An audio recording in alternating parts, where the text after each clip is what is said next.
Hello guys, and welcome back to Strategic Command World War II World at War with our first ever PvP against SirTravis. It's April 1941.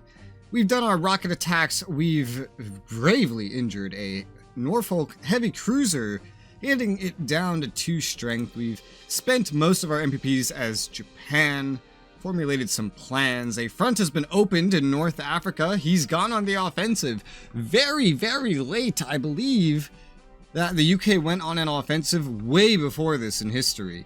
His passiveness is exactly why Iraq rebelled, and he's kind of failing to figure out how to deal with that, scratching his head. And this could not have been timed better, because I'm just getting a bunch more cores and other things over here. Our force is strong, but he seems like he's been reinforcing his as well, getting infantry weapons and such on his units. But first and foremost, USSR is up to 50% mobilization. The snow is gone. April, May, June, we're 2 months early. I think this is exactly when I declared war in my PvE. We're gonna declare war right now. Germany against the USSR. Declare war. Yes. It's time. The time has come. Can't wait to see what effects this has. It's freezing the fucking game. Jesus Christ. Okay. Communists increase their influence in Chile. That's sudden. Finland enters the war against the USSR. Axis attack causes shockwaves in the USSR. Yep, to be expected. But their morale's untouched for now. Chile? I guess Chile has turned a little bit to the Allies. 9% only. This is the starting force has spawned in. Wow, man. The allocation for this is so strange when they don't also have the Baltics. It's just all bundled in one spot. And it seems smaller than I remember it being, but USSR is officially at war with us. What did that do? That did not move America any closer towards us than they already were, which is perfect. Greece may have moved 2% towards him, maybe, if anything. He has set up quite an array of defenses over here by Kiev, just behind it. So he's definitely planning on defending kind of around the same place I planned on defending, just entirely right here, which is, I guess, smart. It's a smart idea, but also, here's the thing about this front, right? Because we don't have the Baltics here. It's a very narrow front. There's 2 main paths. East towards Stalingrad and northeast towards Moscow, and that is it. There's no north towards Tallinn and Leningrad. That's not here yet. And so this can be entirely bypassed. The main bit of my force is going northeast. It's not going through Kiev. So we'll see what good this even does him. I don't know if this is smart to do, but I'm going to send the Africa Recon forward to Cowell, because I know it had a range of 3, so I wanted to spot to see what's around where, to see just how vulnerable these planes are to being outflanked, and see where his next units are. Now, he could have something by Tarnopol, I don't really know yet, but I doubt it. Units don't usually start like that. I think this pile here is just going to get absolutely fucked. I have certain advantages here, such as having a fuck ton of mobility already. So, let's take the Slovakian Corps. We're going to send this all the way over to Tarnopol. It's going to stop right there, claiming that for us and allowing us to get a better idea of what we're looking at here. The Hungarian Corps can even move past that if it wants. Let's use the Slovakian Corps against this enemy medium bomber, dealing 4 damage and taking none. I think we'll follow up here with the 1st Corps, maybe? I think that could be smart. Let me sit on that decision for a minute. We're gonna take the blue tanks here, and we're gonna try to wipe out these mechanized. See what happens. Alright, 1 immediately shattered. We got XP, and we took no damage. Let's try again on the next one. Only 6 damage dealt, no damage taken, but generally pretty successful. We could probably finish this off with this unupgraded core, pretty much no problem. Yeah, let's do that. 5th Corps, attack the enemy mechanized, finishing them off, shattering them. National morale bonuses, no damage taken yet. I am going to move the 1st Hungarian Corps up this way. They're going to be a nice little flanking force. Let's go ahead and shatter the enemy medium bombers up on the front. We've gotten this pretty much almost entirely encircled. I don't remember the distribution being anything like this when I first went through this, but we know nothing is currently on Vinica, and in fact, we can just advance on Vinica right now. I didn't think we were still going to be able to do that with these movements, but yeah, I'm going to move the 1st Hungarian Corps down to claim Vinica, push our lines even more forward. Let's take a look up north for a second. We're going to take the 5th Panzer tanks and use it to wipe out the enemy Western fighters, so this is pretty much already out of fighter cover. There is still this. Oh, and our odds have improved now that that's gone. Okay, let's try this as well. And shattering them. No assistance from any cores needed. No damage taken. That's really the most impressive part to me. I want to at least get this fighter so it can't really do anything to me. So we're going to just drive down here and do a blitz attack. It's down to 1 strength. It's going to die. I could finish it off probably pretty easily with something that has a bomber could finish it off. A fighter could easily finish it off if it was in range. I could have sworn the USSR is supposed to like own this stuff right here, but we just started with it immediately and we have our big front just set up against him. Unfortunately, these guys are not upgraded, which is not ideal. It's really, really not ideal. And supply here is understandably complete garbage. It's going to stay that way until we can get on an actual supply location with this HQ. This fighter is honestly kind of just in the way, and it's not going to be that useful right now. So we're just going to mainly just try to get it out of the way right now. So we're just going to move it just a touch out of the way. Unfortunately, this HQ cannot get all the way down to Helsinki at the moment. That is unfortunate. However, if we now take the Africa Field Artillery, put this bitch onto a transport, 20 MPPs to do that. He shouldn't have any ships out, because this nation wasn't in the war, and he doesn't have Tallinn either, so just sail right up here.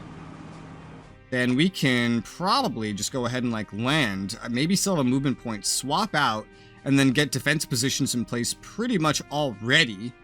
That sounds pretty useful to me, so yeah, let's go ahead and land here? Yeah, okay. And we swap that forward. Now we have artillery protecting this front.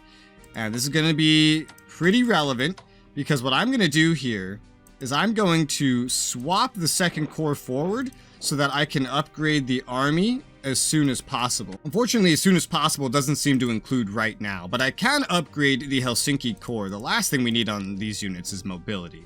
They're not going anywhere anytime soon. They're pretty much only going to be defending. Though mobility on this one could get it to the front somewhere faster. Could definitely do that. But for what purpose? Either way, this corps is going to have some protection from the Africa Field Artillery. We swap in the army there, and then the army is going to be on the front, and then nothing else really matters after that point, realistically. Supply here is already improved drastically, just all over the place, just by being right here. I'm not even, 5 to 8. Yeah, I guess that makes sense. 5 to 8. It was like 5, 4, 3. This only went up to 5. It's kind of weird how this works, if you ask me. We'll upgrade it. And I'm really tempted to give it mobility, to be honest. I really am. 38 MPPs, but if... Understanding that we will probably end up at Leningrad eventually, these corps will be doing other things later. This is this corps' only real easy chance to upgrade, so fuck it. We'll give it mobility. Again, expensive, but it can get it on the front as soon as possible, while the army is still upgrading, and while this corps is probably going to be, like, beat up or something. But Germany's going to have to put some points into research. We're only, like, half full on research, so let's just put points right now into Indie Tech, because improving that over time would be really useful. 338 MPPs remaining. Trying not to spend everything all at once before I know entirely what is going on. Supply here is still good for these guys, and we're kind of just waiting for him to show up to us. Otherwise, submarines have done basically everything that they're going to do for Germany. We do have this German unit, the paratroopers. They need to fly over here to Sicily. Just kind of land where they are. Doesn't really matter where they end up. The Italian maritime bombers are going to go to Malta, or had intended to position them this entire time. Yep. I love how much supplies around here, and then like just 5. It seems so unfair. But it's still enough to upgrade whenever the time comes. The time not being right now, clearly. Let's move these paratroopers in a little bit. They're going to just be operating up to France to join the other paratroopers as more defensive fixtures, also to scare the crap out of him, and maybe make him have that lingering thought that maybe an operation is coming. Because, I mean, that worked so well, and I just don't have any other uses for them right now. At the moment, we have no way to one-shot this HQ, so we need to do some bombing to bring it down to our level here. And unfortunately, no, we cannot just fly over a neutral country as much as I wish we could. We have a lot of bombers that have range up here. We haven't used any of our bombers yet at all. We haven't needed to. I maybe could have just saved an attack from one corps. We will use our bombers. We just haven't needed to yet. But I will, because now we do kind of quote-unquote need to. This one's range is just really, really bad. So we're going to use it right here, this tactical bomber. Dealt 1 damage. It's 1 less than we were supposed to deal, but it should be enough to get the 8th Army able to just immediately wipe out the Badeni HQ. That's my hope. Might as well go and try it. Exploit that prepared attack. Level 2 infantry weapons, man, is amazing. Especially when you're mostly having infantry weapons. So now these cores are open, and I bet if I just move a tank forward, they'll fall apart. I bet. I wonder where his other defenses are. I don't know. But I do know that, like, a tank could get much farther. Let's move the 5th Panzer tanks out and around, kind of see what's behind here. So nothing at Wilno. Wilno is open, and we could just go run right up to it if we want. Minsk, I still can't see all the way up to. We now have very limited targets in range of our bombers, so let's use them where I think we would benefit from them the most. So this tactical bomber, straight shooter, is going to be headed down here to bomb this core. Dealing 3 damage, holy shit. The SG-2s will be bombing this core. At Laval, 4 damage, Jesus Christ, the bombers might just kill something all by themselves at this rate. These medium bombers would be enough to wipe this out. They would, yeah. Let's try first the more experienced ones, having them bomb Prismel. Okay, 1 damage dealt. They weren't even supposed to deal any damage at all, so I consider that a big win, because this was the most, like, resistant garrison to anything that we could do. We'll go finish off this enemy fighter with a bomber, as weird as that sounds. But that's now wiped out. Fighter dead to bomber. Cool. And no losses this entire time. It helps that this force that spawns in with literally no supply. We're already starting to reduce his national morale a teensy tiny bit, at least. We'll focus on maintaining more of a realistic front line here, because Wilno's not that important. It just goes up into Latvia, and we can't go into Latvia, and I'm not going to invade Latvia and just give it to him. Otherwise, I would have just let him take it, you know? But, so, we're going to leave that out. Wilno is kind of irrelevant. Minsk is important, mostly for getting around, because we're going to push out to Smolensk, and then towards Moscow, but someone's going to have to kind of track backwards and go north. Because we are going to want to kill as many units as possible, I've learned, after doing the PvE. Just leaving Soviets behind is not a smart idea. So, we'll take the Africa Corps tanks. I can send them over here instead of here. This part really doesn't matter too much. Yeah, let's just send them around to where the other tanks are. So we could do 4 damage to each one of these by default. Alright, but I do have bombers that could make this a little bit easier still. So let's go ahead and let's take the 3rd tactical bombers here. They dealt 2 damage. Took none. Let's use the Africa tactical bombers. They dealt 3 damage. Took none. Our odds haven't improved, but we could still do a lot of damage. Damn, prepared versus not prepared. 4, you know, against 7. That's a big jump. Let me see something real quick. Let's try the 14th Army against the Brest-Litovsk garrison. Okay. Instantly wiped out. No damage taken. Perfect. Great. So we have 1 more strike. Let's use it against the one that's better off. This rifle corps here. Our final bomber. 3 damage dealt. There you go. I think that's every single bomber that I have up here got to do something. Fighters didn't have to do a damn fucking thing, which is good because we have advanced fighters too. We could put that on them with long range. Probably won't be able to afford all of that. That's why I'm trying to also limit my expenditure here. Let's try a blitz attack against this stronger rifle corps. Shattered. Amazing. This is going way better than it happened against the AI, probably for a number of reasons. It's going really well. Okay. This whole northern front of enemy forces wiped out. We got 2 Franks tanks lining the front, leading up to Minsk, and Brest-Litovsk is, you know, just, it's open now. We'll take the line breaker tanks, and they're going to pivot down here to the south to try to make mincemeat of these enemy rifle corps. We've already bombed them. Let's start with the one at Laval. And it's dead. This one has elite reinforcements. Hopefully we don't lose that. And this one's dead. Okay, oh my god, thank god, they all made it out with no damage. That's incredible. Right now, the tanks are split 2 and 2 as I intended, but I still think I might make it more like 3 and 1, just given the way he has his defenses here. I don't mind encircling Kiev. Kiev's not even that important. Moscow's way more important, but honestly, Stalingrad, I've realized, kind of has more importance than Moscow. Because the Soviets can fight all the way until, like, what was it, Perm? Perm and Kubyshev. But their amount of units is very important to actually making them surrender. That's something I learned at the end of that PvE I did, is the Axis. But I didn't really know that was a mechanic at first. Let's move the 10th Army just forward normally, as far as they can get. We're not going to take Wilno right now, which is a shame, because it's worth 5 MPPs, but we'll get it rather soon. Let's move the second Romanian army forward, just north of Odessa. Start encircling it. We see there's no enemies at Uman. God damn. All his units must really just be back here behind Kiev. This light tank definitely just spawned in. I'm willing to bet, yeah. So we'll take the first Romanian army and we'll go around Odessa. Start encircling it. He's got a unit at Kherson. I expect nothing less. We're not going to blitz attack this. That seems kind of foolish. We'll take the first Hungarian army.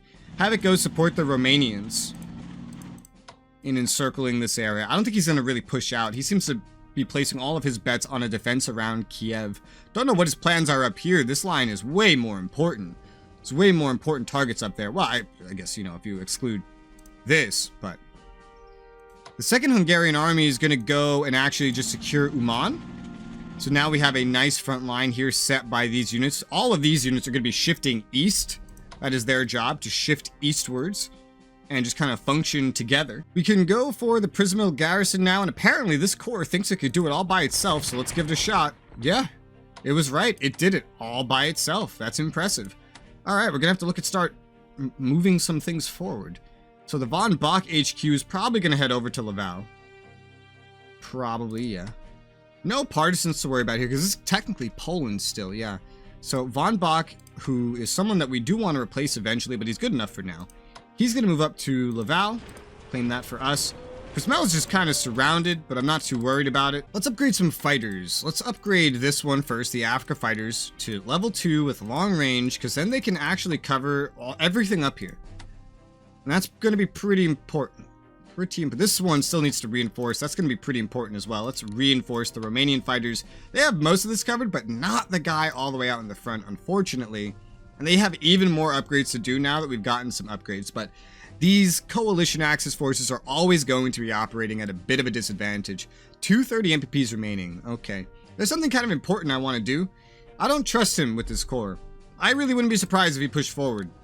I really wouldn't be surprised. So I'm going to give infantry weapons level 2 to this garrison. I doubt he's going to use air power up here. 25 MPPs spent to get the garrison here up to level 2. Because again, I really do not trust him there. I also don't trust him with this. Alright, so additionally, we're going to upgrade the lowland lurker fighters for the exact same reason as we upgraded the ones to the north of it. 167 MPPs remaining. We might have enough for all the fighters, actually. We kind of do. Yeah, there's only 2 more fighters. Okay. Let's go for all these fighters then. Just give them everything they need.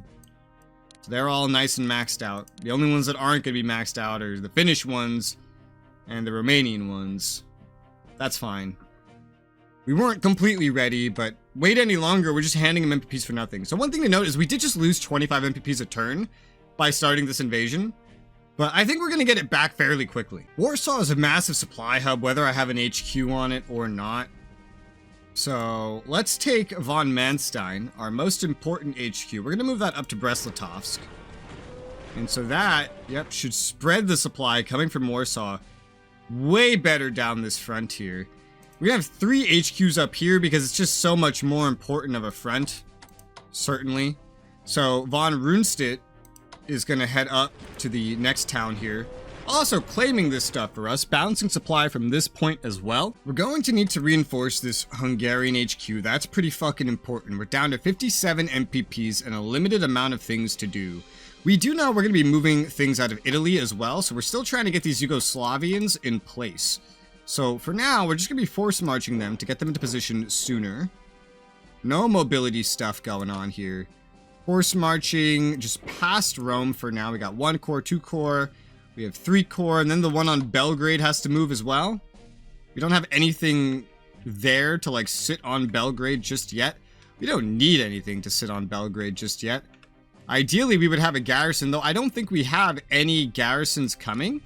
We are going to start needing garrisons, though. I'll use these remaining MPPs to go ahead and purchase a garrison. Might as well have one being built. Just normal garrison, no upgrades necessary. That'll be done in May. That's going to be like... It's not actually going to be a straight 1 turn from now, because it's like slightly over the scope of a turn. We're not focusing on upgrading the fleet yet. The main thing is really just right here. Also, we're going to try to be throwing like 1 research on the pile every turn again. So we're actually researching now that this invasion has started. I'm just gonna leave this core at Belgrade for right now, because there's nothing that I need it on immediately that can't just be filled in by an Italian garrison temporarily. And Italy's not in any rush to move garrisons now that we have such a static front developing. We have no MPs remaining to do anything special with, so let's do some non-special things. Like, let's have the Afric Corps move forward and take Prismel. It's not going to be in any rush to go anywhere from there, because it still needs to reinforce and upgrade. We'll move the blue tanks towards Zitomir here, because he's got these light tanks over here. We have the first army, which never really ended up doing anything. Can definitely go ahead and just move forward as far as it can get, I'd say naturally. I don't know, we have a lot of cores here and stuff that are capable of moving east. Let's move this core east first. We don't have any money for upgrades of anything, so everything here is going to be considered like on the front lines already. So let's see, this core can only really get this far, so it'll go down here. This core can get a little bit further, and this core can get pretty far as well. So we'll move this core out into the field. We'll move this core out just behind it.